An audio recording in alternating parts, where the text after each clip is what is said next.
తీసుకురా పోయి.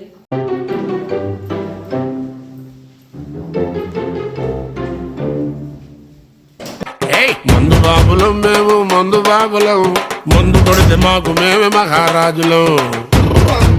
Mummy daddy తాగొచ్చారు. గంతేస్తాం సరదాగి చిందేస్తాం, మందంతా దిగేదాకా లోకాలే పాలిస్తాం. తాగుబోతంటే ఎందుకంత చులకన, తాగి వాగేది. ఏంటండి తాగొచ్చారా? న్యూ ఇయర్ కదా, ఫ్రెండ్స్ గొడవ చేస్తే పండగని తాగా. మీకు అసలు ఎన్నిసార్లు చెప్పాలి, న్యూ ఇయర్ మన పండగ కాదు, మన పండగ ఉగాది. దీని గొడవ తాగొచ్చినందుకు కాదా, మన పండగ ఉగాదేనా? మొత్తం దిగిపోయింది. మళ్ళీ ఇప్పుడు ఇంకో 90 వేయాలి.